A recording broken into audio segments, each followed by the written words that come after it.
Kami tentunya akan bertanya kepada Anda terkait apa sebetulnya alasan Presiden Joko Widodo secara terang-terangan bahwa Presiden dan juga Menteri ini boleh untuk berkampanye ataupun melakukan keberpihakan terhadap salah satu paslon karena memang di sini juga secara jelas begitu ya, anak Presiden juga masuk dalam paslon peserta Pesta Demokrasi di tahun 2024 ini, Pak Ngabalin. Ya, Mas Bram, yang pertama, tugas kita ini sekarang adalah memberikan pencerahan dan pembelajaran kepada masyarakat dan publik. Produk undang-undang itu adalah produk politik orang bernegara. Undang-undang itu terbuka, undang-undang itu harus dipublish, undang-undang itu adalah untuk kepentingan publik. Jadi kalau Presiden menyampaikan secara terbuka, karena kan ditanyai wartawan nih, kalau ditanyai Pak wartawan tentang bagaimana posisi Presiden, ya, dalam posisi seperti ini, saya ingin mengatakan bahwa, penjelasan terhadap posisi dan kedudukan undang-undang itulah sehingga hal yang tidak perlu menjadi perbincangan, kemudian tidak perlu menjadi sesuatu yang menjadi pro kontra atau harus dibicarakan dengan gaya emosional sampai dengan pemakzulan dan istilah diksi-diksi yang menurut saya tidak layak untuk nanti kita pakai untuk sebuah pembelajaran bagi masyarakat. Itu loh, Mas. Oke, baik, Pak Ngabalin. Namun banyak juga yang mempertanyakan terkait etika. Apakah dalam koridor etika ini juga menjadi etika yang cukup baik Presiden untuk memberikan sikapnya terhadap perpolitikan ataupun kampanye yang juga sedang disorot oleh banyak mata masyarakat? Oh, gini. Bahwa kalau terkait dengan, ini kan produk undang-undang nih ya. Produk undang-undang, kemudian kalau Presiden menyampaikan pandangan dan pendapatnya sesuai dengan apa yang tertuang di dalam undang-undang, sesuatu yang memang faktanya seperti itu, bahwa nanti Presiden mau menggunakan haknya kemudian untuk berkampanye.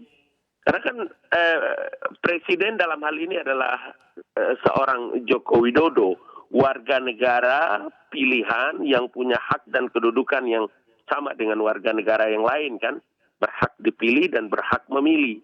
Demikian juga beliau berhak menggunakan hak-hak konstitusinya, hak-hak konstitusionalnya. Jadi apanya yang mau dipakai untuk memberikan penilaian dari sisi etika? Tidak masuk ke sana. Karena itu adalah siapa saja bisa mengakses dan siapa saja bisa melihat undang-undang pemilu itu yang terkait dengan posisi Presiden. Jadi inilah yang saya katakan tadi bahwa kenapa kita perlu juga menjelaskan ini. Saya ingin menyampaikan supaya bisa menjadi satu pembelajaran bagi publik. Kan kalau kayak kemarin, makanya juga kemarin itu dalam banyak perbincangan kan saya juga bilang, perhatikan pada waktu Ibu Mega Presiden, begitu mau mencalonkan diri menjadi Presiden dan wakilnya pada waktu itu Pak Prabowo, apakah Presiden Megawati tidak berkampanye? Waktu Presiden SBY mau naik menjadi, mau lagi mencalonkan diri untuk periode kedua, apakah beliau tidak berkampanye? Mempengaruhi masyarakat untuk meyakinkan masyarakat bahwa berpihak kepada dianya, kepada Pak SBY untuk memilih dia kembali lagi. Demikian halnya juga dengan Presiden Joko Widodo. Pada waktu mau mencalonkan diri untuk periode kedua, apakah Presiden Joko Widodo tidak berkampanye, tidak mempengaruhi, tidak berpihak, berpihak kepada dirinya, kemudian meyakinkan masyarakat bahwa beliau harus dipilih lagi? Kan itu sudah kita lewati semua. Kenapa kita baru kaget hari ini?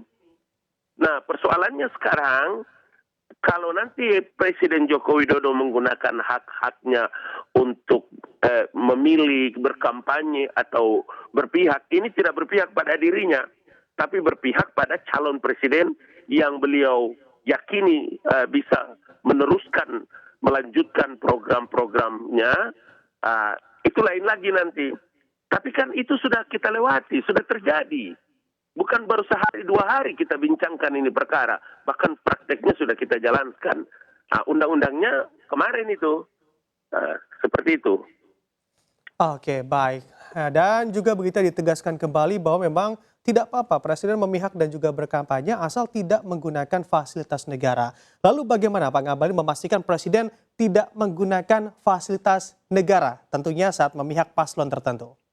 Ya, pasti. Kalau itu saya yakini benar bahwa baik di kantor staf Presiden, ya Bapak Jenderal Muldoko berkali-kali juga memastikan itu bahwa kalau nanti Bapak Presiden Joko Widodo dalam kapasitas untuk dan atas nama pribadinya kemudian beliau berpihak atau menggunakan hak konstitusinya, Jenderal Muldoko sebagai Kepala Staf Kepresidenan memastikan bahwa pasti Bapak Joko Widodo tidak menggunakan fasilitas negara. Itu sudah pasti. Begitu juga dengan Pak Pratikno.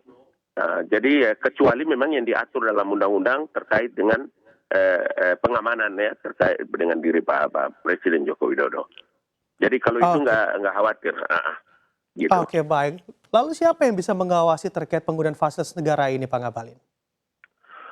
Kalau sampai hari ini kan tidak ada satu orang pun yang bisa bersembunyi atau mencoba mengakali satu aturan yang tidak tersoroti. Semua pasti tersoroti.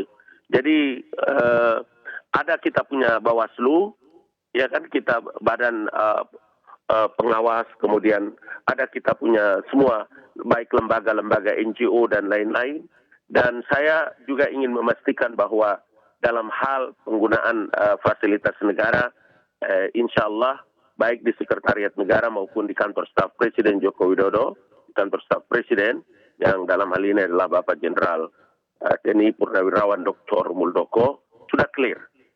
Dan itu kan terbuka nanti, akan nanti bisa dilihat, media juga bisa menyoroti, semua juga bisa mengakses, siapapun bisa akan memantau perjalanan kampanye Bapak Joko Widodo kalau beliau menggunakan haknya untuk nanti bisa juga berkampanye atau memihak kepada salah satu calon presiden.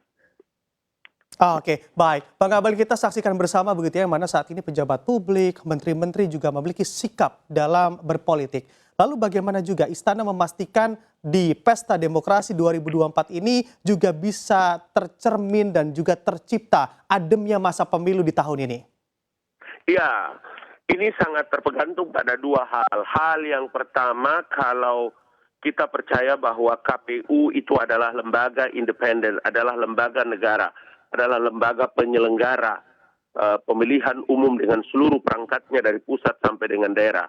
Kan mesti kita yakini itu, kita harus percaya. Mereka adalah orang-orang pilihan, mereka adalah orang-orang yang dipercaya oleh rakyat, kemudian menduduki jabatan hebat sebagai lembaga negara yang independen, kemudian menjalankan tugas-tugas ini. Begitu juga dengan Bawaslu dan lain-lain sebagainya. Sehingga mari kita berikan kepercayaan sepenuhnya kepada lembaga-lembaga negara penyelenggara pemilu ini agar suasana adem itu bisa terjadi. Kalau saja ini kemudian kita juga tidak percaya dengan lembaga-lembaga negara yang diamanahkan oleh Undang-Undang Dasar tahun 1945 dalam menjalankan tugas mulia amanah dari Undang-Undang Dasar 45 terkait dengan pemilihan umum, saya kira itu akan sangat fatal. Jadi mari kita berikan kepercayaan sepenuhnya dan semua orang bisa memberikan pemantauan dan menyaksikan secara langsung siapa-siapa orang yang nanti bisa curang, siapa-siapa orang yang nanti tidak jujur dalam menerapkan semua mekanisme yang ada, itu akan dengan gampang dan mudah terpercaya. Tidak saja pada pemilihan presiden, tetapi pemilihan legislatif pun juga seperti itu. Baik dari KPK, dari polisi pun, saya mengikuti perkembangan ini dengan saksama sampai di TPS. Jadi cara kita untuk bisa berdemokrasi dan menuju pada negara-negara yang berkembang, kemudian meyakini terhadap sebuah demokrasi yang tumbuh berkembang baik di Indonesia, itu adalah kita mesti punya public trust. Kita harus percaya dengan publik, kita harus percaya dengan lembaga-lembaga negara dalam termasuk KPU dan Bawaslu dan lain-lain yang tadi saya sebutkan itu.